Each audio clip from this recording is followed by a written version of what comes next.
So Billy Graham is dead, the evangelical preacher. He was 99 years old, so a lot of you probably only know him as, an old guy who would occasionally come out of the shadows and say something, or people would talk about him. But when I was a kid, he was like the Pope of America. He was like a fixture on television. He knew all the presidents. He was on talk shows. And if he made a comment about the news, it was news. I mean, he was that kind of important person. Now, in my family, which was a family of liberal East Coast Jews, I think we always looked at him as a little bit threatening. He was that part of America that was different from us and maybe excluded us and maybe was not welcoming to us. My father, I wrote about this in my memoir, The Great Good Thing.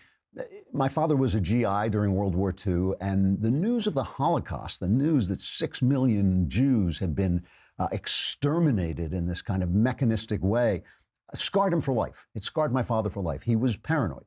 And anything that he saw in politics, he was a liberal, and anything he saw that was conservative, that was religious, that was overly patriotic, he immediately thought that the Holocaust was coming again. And I don't mean that, it wasn't like liberals now, oh, you're literally Hitler. He literally thought it was Hitler, So, I mean, when he would see a character like Billy Graham preaching the gospel, talking to presidents, talking about Jesus, Jesus, Jesus, he just found it very, very threatening. And that was kind of the atmosphere in my house. It took me a long time to realize how entirely nuts this was, and to understand that in many ways it was people like Billy Graham who kept this country sane. It was people like him who brought it back to itself, who reminded it where it came from, of what the underlying ethos of our country was. He is the guy that the left usually hated, and yet even people like Dan Rather said when they went to investigate him as an investigative reporter,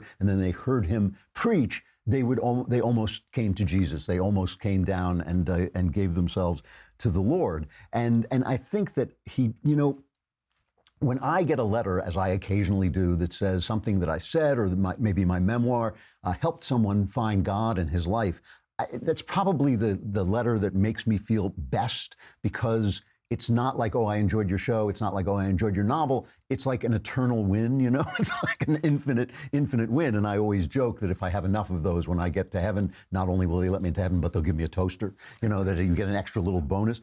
But he did that to thousands upon thousands of people. I'm going to tell a little bit about that. All week long, we've been talking about what I think are fake crises. This gun crisis, this school shooting crisis. It's not that that's not a tragedy. It's not like it's not a terrible thing, but a crisis is something different. A crisis is something that if you don't get on it, if you don't stop it right away, it's going to lead to a disaster. That's what a crisis is. A crisis is something that if you don't turn it around, it's going to lead to a disaster. I do not think guns are a crisis in this country, and I certainly don't think the Russian trolling of our election was a crisis. We've been talking about crisis after crisis that doesn't exist, that is simply a tool that the media, which is the left, is using to take your rights away, to gain more power. In the case of the guns, it's to take your God-given right to defend yourself away. In the case of the Russians, it's to delegitimize Donald Trump, who they hate.